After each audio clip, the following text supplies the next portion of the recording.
इस वक्त जब महिलाएं केंद्र में हैं, जब बीजेपी द्वारा एक महत्वपूर्ण बिल, महिला आरक्षण बिल देश की संसद में पेश किया गया है, वो ऐतिहासिक विधेयक जिसके बाद महिलाओं का राजनीति में सशक्तिकरण और उनकी भूमिका को एक जोर मिलता, लेकिन देश की लोकसभा में कांग्रेस और विपक्ष के द्वारा इस विधेयक का, इस बिल का पुरजोर विरोध किया गया, जिसके बाद लोकसभा में ये बिल गिर गया, जिसके बाद से देश भर से महिलाओं का एक विरोध सामने आ रहा है। तो इस बीच हमारे साथ हैं बीजेपी की कार्यकर्ता अंकिता विश्वकर्मा। तो आइए जानते हैं वो इस मुद्दे पर क्या विचार रखती हैं, वो इस मुद्दे पर क्या सोचती हैं। सबसे पहले तो नमस्कार आपके सभी जो दर्शक हैं, और बहुत बहुत धन्यवाद मुझे यहाँ बुलाने के लिए, क्योंकि कहते हैं ना, जो पत्रकार हैं वो एक ढांचा है, एक पिलर हैं जो आम जनमानस की बात को समाज में रखते हैं। तो बहुत बहुत धन्यवाद आपका कि हम जैसे लोगों को आप बुलाते हैं और हमारी बात जनता तक पहुंचाते हैं। बिल्कुल अंकिता, और बहुत बहुत धन्यवाद कि आप यहाँ पर आई। आप एक उभरती हुई कार्यकर्ता हैं बीजेपी की, और मैं जानना चाहूँ कि आप इस मुद्दे पर क्या विचार रखती हैं। देखिए, हमारे देश में नारियों को पूजा जाता है, पूजनीय स्थान दिया गया है, पर सिर्फ स्थान ही पूजनीय दिया गया है ये हम कह सकते हैं।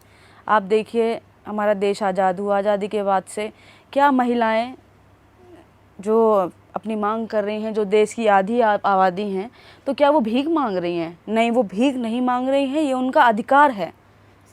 ठीक है।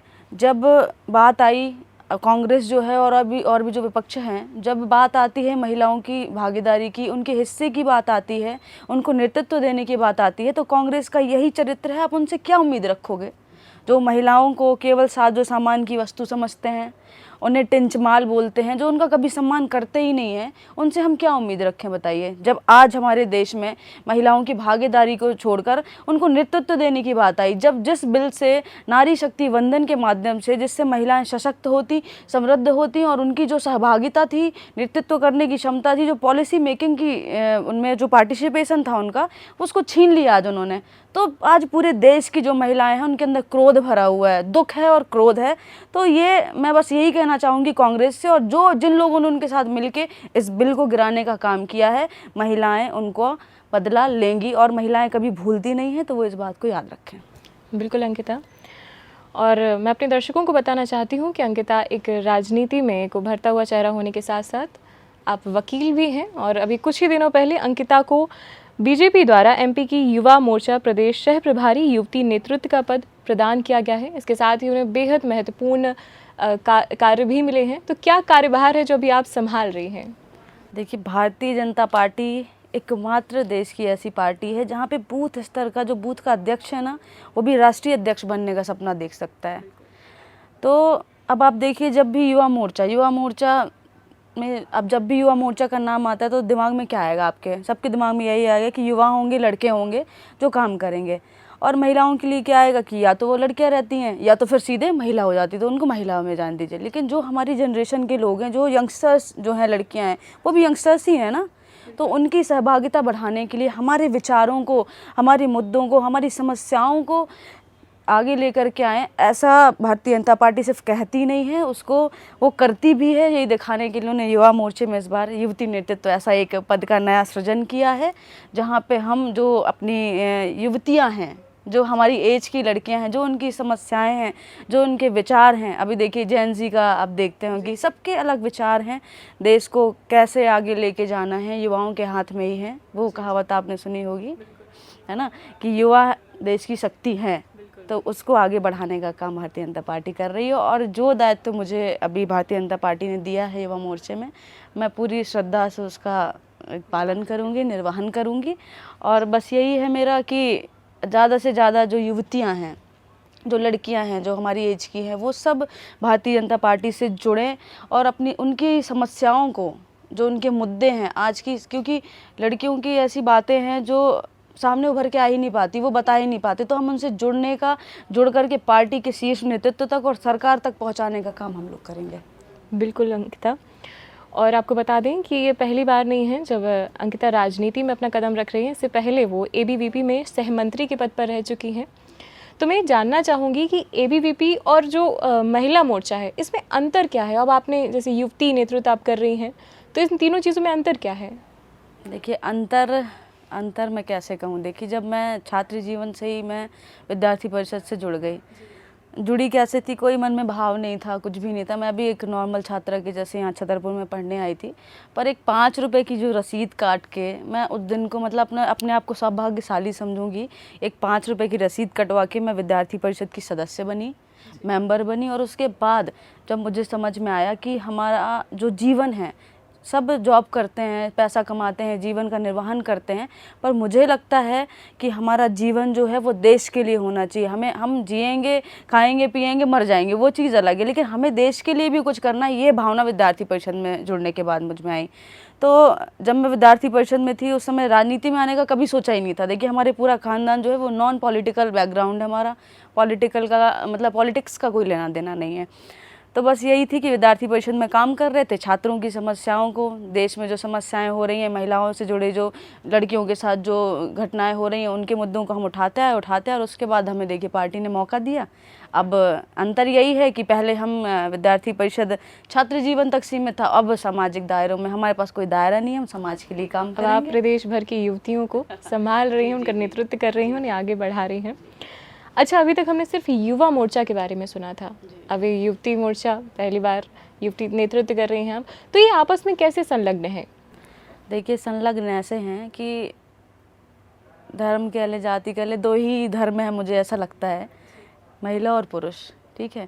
अब वो एज के साथ साथ क्राइटेरिया बढ़ता जाता है कि महिलाएं हो गए, फिर पुरुष हो गए, वो जो एक वयस्क वाली अवस्था आती है। तो बस यही है, हम लोग संलग्न हैं, एक दूसरे का कंधे से कंधा मिलाकर साथ देंगे। और महिलाएं अलग नहीं हैं, महिलाओं की क्षमताएं कम नहीं हैं, महिलाओं के पास बहुत स्कोप है मतलब आगे काम करने का। तो हम लोग सब साथ मिलके जो भी पार्टी हमें काम देगी वो काम हम करेंगे, और बाकी जो देश हित में होगा, राष्ट्र हित में होगा, उसमें हम लगातार लगे रहेंगे। बिल्कुल अंकिता, और मैं जानना चाहूँगी आपको कितने साल हो गए हैं राजनीति में कदम रखे हुए? राजनीति में तो 2020 से समझ लीजिए, सक्रिय राजनीति में, पर उसके पहले मैं 2015 से विद्यार्थी परिषद में छात्र जीवन से ही छात्र राजनीति से जुड़ी हुई हूँ। 1 दशक बीत चुका है। जी, 1 दशक बीत चुका है। तो एक युवती के तौर पर आपका राजनीति में सफ़र कैसा रहा है? राजनीति में सफ़र की यदि आप बात करें, मुझसे पूछें, तो बहुत अच्छा लगता है जब हम आम जनमानस की जो समस्याएं हैं उनको लेकर के आगे जाते हैं और उनका निराकरण करते हैं। देखिए क्या होता है कि हम अपने लिए तो सब कर रहे हैं, पर जब किसी और की सहायता करने का हमें मौका मिलता है तो बहुत बड़ी चीज़ है, ये बहुत बड़ी चीज़ है। तो बहुत अच्छा लगता है और मेरा सफ़र बहुत अच्छा रहा, और आगे भी मैं यही चाहूँगी कि देश की, समाज की मैं सेवा करती रहूँ। यही भाव मेरे मन में हमेशा रहता है कि जो भी हो मैं अच्छे से कर सकूँ। बीजेपी ने अंकिता को एक बहुत ही महत्वपूर्ण पद दिया है, और सच बताऊं तो आज आप प्रदेश भर के लड़कियों के लिए, बच्चियों के लिए एक बहुत ही प्रेरणा बन चुकी हैं। लेकिन एक मुद्दा इस बात में उठता है कि लड़कियां ज़्यादातर राजनीति में आने से कतराती हैं, क्योंकि इसे एक नाम दिया जाता है डर्टी पॉलिटिक्स, यानी आप जाएंगे तो आपको कॉम्प्रोमाइज़ करना पड़ेगा, एक कहा जाता है। तो इस पर आपके क्या विचार हैं, और क्या आपको ये चीज़ें कभी फेस करनी पड़ी इतने सालों में? देखिए बहुत बड़ी बात आप बोल रहे हैं ये मैं बस यही कहूँगी कि लड़कियों को हमेशा स्ट्रांग रहना चाहिए, वो कोई भी फील्ड हो। अब पॉलिटिक्स की बात नहीं मैं करूँगी, अन्य किसी भी फील्ड में हो, लड़कियों को हमेशा स्ट्रांग रहना चाहिए। और पॉलिटिक्स मतलब क्या है, कोई पार्टी गंदी है ऐसा तो नहीं है, कोई भी हो, मैं तो सब दलों की बात करूँगी, कोई पार्टी गंदी नहीं है, ये व्यक्तिगत मानसिकता है लोगों की। और यदि हम क्लियर हैं कि भाई हम इस रास्ते पर नहीं जाएंगे, अपनी बात को प्रखर करके रखेंगे, हम नहीं झुकेंगे, तो मैं नहीं मानती कि आपके साथ कोई गलत कुछ कर सकता है। और अब तो देखिए महिलाओं की सुरक्षा के लिए बहुत सारी चीज़ें, हमारा देश अब महिलाओं के लिए आगे बढ़ रहा है, और ये महिलाओं का नारी शक्ति का युग है ये।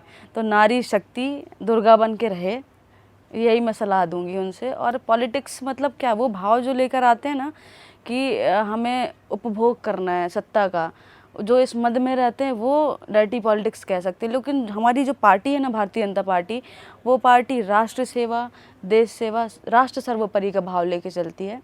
तो मैं कहूँगी लड़कियों को आना चाहिए और अपनी समस्याओं को, अपने विचारों को बाहर रखना चाहिए, क्योंकि जब हम अपनी बात कहेंगे नहीं तो कोई सुनेगा कैसे, उस बात को माना कैसे जाएगा। तो हमें पहले कहना पड़ेगा और आगे आना पड़ेगा। और मैं सबके साथ में हूँ। देखिए, जिस भी बहन को मेरी आवश्यकता जहाँ होगी मैं उन सब बहनों के साथ में हूँ अभी।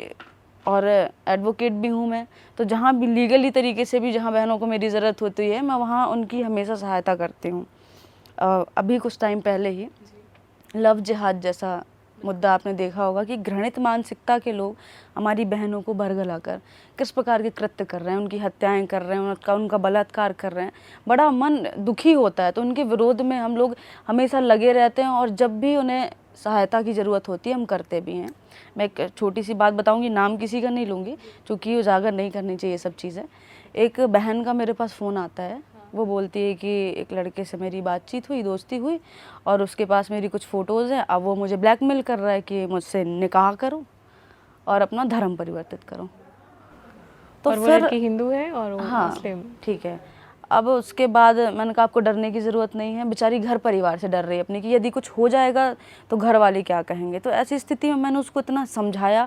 फिर उनके माँ बाप से मैंने बात की कि देखिए ऐसी स्थिति में यदि हम बच्चों को डांटेंगे तो वो डर के पता नहीं क्या गलत कदम उठा लें। ऐसी स्थिति में माँ बाप को अपने बच्चों का सहयोग करना चाहिए और उनको हौसला देना चाहिए, क्योंकि गलतियाँ देखिए सबसे होती हैं। अब गलती हुई, गलती को सुधारना हमारा काम है। हम लोगों ने शिकायत की, कंप्लेन करी उसकी और आज वो लड़का जेल में है। तो ऐसे जब लड़कियां, बहुत बड़ा कदम था। जी, ऐसे जब लड़कियां बाहर निकल के आएंगी, अरे गलती सबसे होती है, गलती यदि हो गई है तो आप आकर बताइए और उसका समाधान निकालिए। गलती, छोटी सी गलती आज हुई है पर हम उसको पूरी ज़िंदगी नहीं भुगत सकते। ज़िंदगी बहुत बड़ी है तो ज़िंदगी भर हम उसको ना भुगतें। और कोई भी गलती हो जाती है उसको पहले पहलू में उसको खत्म कर दें। मदद मांगे लोगों से, अपने माता पिता से। वो आपको डांटेंगे, कुछ कहेंगे, पर आखिर में आप ही का साथ देंगे वो। बिल्कुल। और माता पिता के साथ आपके पास आपकी बड़ी बहन भी है, अंकिता विश्वकर्मा। जब भी आपको ज़रूरत लगे आप इनसे भी मदद मांग सकते हैं। और अंकिता कहते हैं कि राजनेता यानी राजनीति में आना और साथ ही वकालत करना एक बहुत डेडली कॉम्बिनेशन है। आप नेता भी हैं, आप वकील भी हैं, तो ये कैसे मतलब विचार है? पहले तो आप एबीवीपी में थी, एक छोटे उस पर थी, लेकिन फिर आपने सोचा कि अब वकालत को छोड़कर सीधा राजनीति की ओर रुख करना है। देखिए, वकालत को छोड़कर नहीं, वकालत एक ऐसा पेशा है जिसे आप छोड़ नहीं सकते हैं। नहीं, छोड़ नहीं सकते। और मुझे बहुत गर्व है कि मैंने लॉ की, और कानून का ज्ञान होना बहुत आवश्यक है, क्योंकि ये एक समन्वय, कहते हैं ना, एकदम समन्वय बना करके कि यदि हमें कानून का ज्ञान है, कानून के साथ हम देश में किस प्रकार से आगे चेंजेस आ सकते हैं उसके लिए हम प्रयास कर सकते हैं। देखिए, यदि अभी क्या होता है कि नेता कहते थे ना कि अनपढ़ नेता आ गए हैं, है ना, अभी छाप लगी हुई थी कि नेता अनपढ़ हैं। अब यदि पढ़े लिखे लोग बाहर नहीं आएंगे तो फिर कैसे होगा? हम बस घर में बैठे रहते, कोसते रहते कि अरे ये अनपढ़ लोग आ गए हैं। ये बड़ा मीम भी वायरल होता है कि जैसे नेताजी हैं तो उनके जो असिस्टेंट होंगे वो आईएएस होंगे, उनका जो पियून होगा वो ग्रेजुएट है होगा, लेकिन नेताजी साथ भी फेल होंगे। तो इसीलिए पढ़े लिखे युवाओं को आज आगे आने की आवश्यकता है, अपने विचारों को रखने की आवश्यकता है, क्योंकि देश की दशा एवं दिशा दोनों युवा ही बदल सकते हैं। और मैं तो कहती हूँ जितने लोग हैं, पढ़े लिखे लोग हैं, वो डर कर नहीं आगे आए, बढ़िया डर के ना रहे, आगे आए, राजनीति को ज्वाइन करें। राजनीति में थोड़े नए चेहरे भी मिले हमें। बिल्कुल बिल्कुल बिल्कुल। अच्छा, राजनीति में महिलाओं की भागीदारी आप किस तरह से देख रहे हैं? देखिए, अभी तक तो महिलाओं की भागीदारी का आपको पता ही है, जो नारी शक्ति वंदन अधिनियम हमारे मोदी जी लेकर आने वाले थे, 14% से भी कम महिलाओं की भागीदारी है। हर जगह पुरुष ही पुरुष हैं। तो भाई मैं तो यही कहती हूँ कि ये महिलाओं का अधिकार है, हमसे वोट बैंक नहीं है कि आपको बनना है। पॉलिसी मेकिंग की जब बात आती है, जब कोई निर्णय लेना होता है तो आप लोग ही कर लेते हैं। भाई हम लोग क्या, हमारे निर्णय भी आप ही ले रहे हैं कि हमें क्या चाहिए क्या नहीं। यदि एक महिला घर चला सकती है तो वो देश भी चला सकती है। तो ये हमारा अधिकार है, ये कोई भीख नहीं है कि आप हमें दे रहे हैं, आरक्षण दे रहे हैं, ये कोई भीख नहीं है, ये हमारा अधिकार है। और जब इस अधिकार को देने के बाद हमारे माननीय प्रधानमंत्री नरेंद्र मोदी जी ने करी, तब विपक्ष को देखिए कांग्रेसियों को कितनी मिर्ची लगी। जब भी महिलाओं के अधिकारों की बात आती है, उनको नेतृत्व देने की बात आती है, तो ये अपने कदम पीछे खींच लेते हैं और हमेशा ही विरोध करते हैं। ये जो पार्टी है ना, ये मैं तो कहूँगी ये महिला विरोधी है, महिला विरोधी है, और महिलाएं उनको अच्छे से देख लेंगी। अभी बंगाल में इलेक्शन है, आप देखिएगा, और आगे जो भी इलेक्शन आएंगे इनका सुपड़ा साफ होने वाला है। देखते हैं आपकी बात में कितनी दम है। देखिएगा, महिलाएं अपना अपमान कभी नहीं भूलते हैं। अच्छा, आपके क्षेत्र में जैसे युवा आगे बढ़ना चाहते हैं तो कई बार कई समस्याओं को सामना करना पड़ता है, तो आपको क्या लगता है जब युवा राजनीति में कदम रखते हैं तो उन्हें किसी प्रकार की दिक्कतों का सामना करना पड़ता है, क्योंकि जो उस गद्दी पर बैठे इतने सालों से वो नए चेहरों का स्वागत नहीं कर पाते हैं आसानी से? देखिए, जो लोग पहले से राजनीति में हैं वो तो हैं, लेकिन अभी युवाओं को मौका मिलना चाहिए मुझे लगता है। और अभी आप देखिए मैथिली ठाकुर, एकदम यंगस्टर, उन्हें विधायक बनाया गया, तो ये एक तरीके का एक्सपेरिमेंट कहिए, और सफल भी हैं, क्योंकि युवाओं के जो विचार हैं, आप देखिए, जब हम आपस में बात कर रहे हैं, हम सेम एज के हैं, तो हम एक दूसरे की समस्याओं को अच्छे से समझ सकते हैं। वही चीज़ है कि आज हमारा देश सबसे ज़्यादा युवाओं का देश है, तो युवाओं को मौका क्यों ना मिले। और आपने मिताली ठाकुर का नाम लिया, आप लोगों में समानता बहुत है, वो बहुत अच्छी गायक हैं और आज वो अपनी राजनीति के साथ साथ अपनी गायकी को भी बहुत अच्छे से मेंटेन कर रही हैं, जैसे ही अंकिता अपनी राजनीति के साथ अपनी वकालत को बहुत अच्छे से लेकर चल रही हैं। अच्छा, इस पॉडकास्ट को ख़त्म करने जा रहे हैं, उससे पहले एक सवाल जो शायद इस पॉडकास्ट को देखने के बाद बहुत लोग पूछना चाहते हो, जो अभी सोशल मीडिया पर ट्रेंड कर रहा है, कि विपक्ष द्वारा कई आरोप लगाए जा रहे हैं जब ये बिल को गिराया गया उसके बाद बीजेपी पर, कि जो ये बिल लाया गया था ये बीजेपी जानती थी कि ये गिरेगा, जिसके बाद से इसको एक चुनावी मुद्दे के तौर पर रखा जा रहा है विपक्ष की ओर से। अपनी गलतियों को मैं तो कहूँगी ये गलती नहीं, ये पाप है जो आप महिलाओं का अधिकार, नारियों का अधिकार जो आप छीन रहे हैं, ये पाप है एक तरीके का, और ये आपको भुगतना पड़ेगा यहीं पे। और पहले से भी शुरू से लेके अंत तक जब से ये बिल की बात हुई, महिलाओं को अधिकार देने की बात हुई, तो कांग्रेस ने हमेशा इसका विरोध किया। कभी टेक्निकल इशू बता रहे हैं, जब से उसको लटकाए हुए थे, और अभी जब उसको लागू करने की बात आई तो उन्होंने सबने मिलके इस बिल को गिरा दिया। अब ये कैसा प्रोपेगेंडा सेट कर रहे हैं आप लोगों के दिमाग में, क्या लेके आ रहे हैं कि ये इसीलिए लाया गया था कि गिराना है? ऐसा होता है कहीं? आप बताइए। ये वो प्रश्न है जो काफी लोग सोशल मीडिया पर पूछ रहे हैं, ये इसलिए कि क्या ये चुनावी मुद्दा था किसी प्रकार से? ये चुनावी मुद्दा नहीं है। देखिए, ये लड़ाई ना अब लगातार जारी रहेगी, संघर्ष जारी रहेगा। और मैं बता देना चाहती हूँ इन सब महिला विरोधी जो ये दल हैं, कांग्रेस वालों को मैं बता देना चाहती हूँ कि महिलाएं इस लड़ाई को, इस संघर्ष को निरंतर जारी रखेंगी और अंत में जीत हमारी होगी, ये याद रखें।